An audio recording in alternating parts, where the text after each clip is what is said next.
बिहार विधानसभा चुनाव में मुस्लिमों को लेकर सियासी संग्राम छिड़ गया है। एआईएमआईएम ने महागठबंधन पर निशाना साधते हुए कहा कि 18% आबादी के बावजूद भी महागठबंधन में मुस्लिमों की अनदेखी की गई है। वहीं चिराग पासवान ने भी महागठबंधन पर निशाना साधा। तो सिर्फ वोट बैंक बना के रखना है ऐसे समुदाय को। मुसलमानों की बात करेंगे, बट जब रिप्रेजेंटेशन की बात आएगी तो रिप्रेजेंटेशन देंगे नहीं। उनको डरा के धमका के अपने साथ वोट बैंक रखना चाहेंगे। सैनी साहब को ही देख लीजिए, अपना समझौता हो गया, खुद डिप्टी सीएम बनने की घोषणा हो गई तो भूल गए। सीटें मिले नहीं मिले, अपने समाज के बाकी लोगों को लड़ा पाए नहीं लड़ा पाए, ये सिर्फ अपनी व्यक्तिगत महत्वाकांक्षाओं की लड़ाई महागठबंधन के घटक दल लड़ रहे हैं।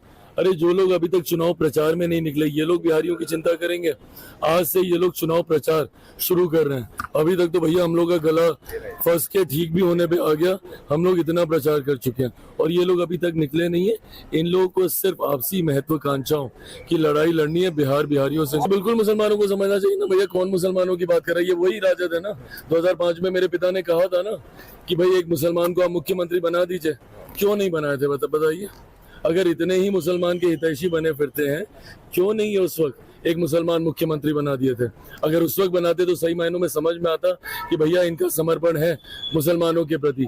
पर ये कहेंगे कुछ, करेंगे कुछ, इनकी कथनी करनी में फर्क है। मुसलमान इनके लिए सिर्फ वोट बैंक है और जितनी जल्दी मुसलमान ये बात समझ जाए। शाहनवाज हुसैन ने कहा कि महागठबंधन ने मुस्लिमों को वोट बैंक के रूप में इस्तेमाल किया है।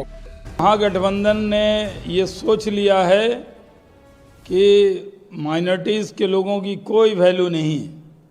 महागठबंधन ने ये मान लिया है कि मुस्लिम समाज को सिर्फ वो डरा कर वोट लेंगे, उनकी कोई अहमियत नहीं है। टिकट में भी मुस्लिम समाज के साथ अनदेखी महागठबंधन ने की और जब मुख्यमंत्री और उप मुख्यमंत्री का उम्मीदवार बनाया उसमें भी अल्पसंख्यक समाज अपने आप को ठगा हुआ सा महसूस कर रहा है। ये लोग तो माई समीकरण की बात करते हैं, कहाँ गया माई समीकरण?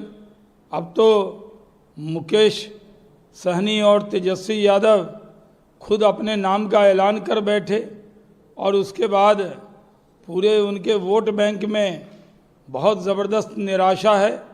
अब इस चुनाव में जो उनका वोट बैंक है वो उनको मिलने वाला नहीं है, क्योंकि सबका साथ, सबका विकास, सबके विश्वास के रास्ते पर हम लोग चुनाव के मैदान में हैं।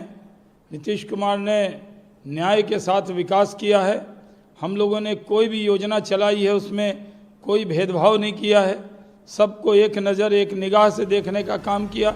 मुस्लिमों की अनदेखी को लेकर मनोज तिवारी ने भी महागठबंधन पर निशाना साधा। मुस्लिम समाज को तो वोट बैंक समझती है, केवल उनको कुछ देने का तो नहीं, आज तक कुछ नहीं दिया। आज सही मायने में देखिए तो मुस्लिम समाज को भी अगर कुछ उसके लिए किया है तो एनडीए ने किया है, मोदी जी ने किया है, नीतीश जी ने किया। और ये समय है जो मुस्लिम समाज ये सोचेगा। हालांकि महागठबंधन में इतनी लड़ाई है आपस में कि तेजस्वी बाबू को अपने को घोषित कराने में भी नाको चने चबाने पड़ गए। आप देख ही रहे हैं कि 40 के आसपास सीट पर तो ये सारी पार्टियां भरी हुई है।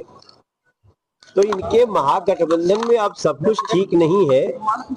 अभी से आयुवाश के लिए ये भले घोषित कर लिए, लेकिन लग तो राहुल गांधी जी को तेजस्वी जी स्वीकार है, ना तेजस्वी को राहुल गांधी जी स्वीकार है। और ये लोग सिर्फ अपने अपनी भलाई चाहते हैं, ये न तो मुस्लिम समाज की भलाई चाहते हैं और न तो बिहार के लोगों की भलाई। वहीं तेजस्वी यादव ने कहा कि चुनाव के दौर में बेवजह के मुद्दे उठाए जा रहे हैं। कौन क्या कहता है, चुनाव है, जाहिर सी बात है तरह तरह की बातें जो है होती रहेंगी, लेकिन तेजस्वी का एकमात्र लक्ष्य है कि बिहार को जो है नंबर 1 बनाना है। और हम टूटी फूटी और झूठी बातें नहीं कहते हैं, कच्ची बात नहीं करते हैं, पक्की बात करते हैं। आप सब लोगों को पता है, जो कहते हैं वो करते हैं, जो कहेंगे वो करेंगे। और आप सब लोगों को बताना चाहेंगे कि तेजस्वी अगर सीएम बनेगा तो बिहार के लोग भी सीएम बनेंगे, यानी चिंता मुक्त बनाएंगे हम। और यही नहीं बल्कि अपराध भ्रष्टाचार मुक्त बिहार बनाएंगे। पढ़ाई, दवाई, कमाई, सिंचाई, सुनवाई और कार्रवाई वाली सरकार हम लोगों को बनाना है। प्रधानमंत्री जी क्या कहते हैं नहीं कहते हैं, उन्होंने खुद ही नीतीश कुमार जी के 55 घोटाले गिनाए। क्या कार्रवाई हुई? जहाँ घोटाले हो रहे हैं, कार्रवाई नहीं हो रही, वो जंगल राज होता है। जहाँ अपराधी खुलेआम घूम रहे हैं, कोई कार्रवाई नहीं हो रही, अपराधियों को संरक्षण दिया जा रहा है, वो जंगल राज है। कितने ऐसे दिन, कोई ऐसा दिन नहीं जहाँ बिहार में गोलियां, मर्डर, हत्या, लूट, रेप, किडनैपिंग ना हो रही हो। कहाँ है प्रधानमंत्री जी? और आपको हम बता दें, जो बीजेपी शासित राज्य है, पूरे देश में सबसे ज़्यादा अपराध जो है यूपी में है, दूसरे पे बिहार में।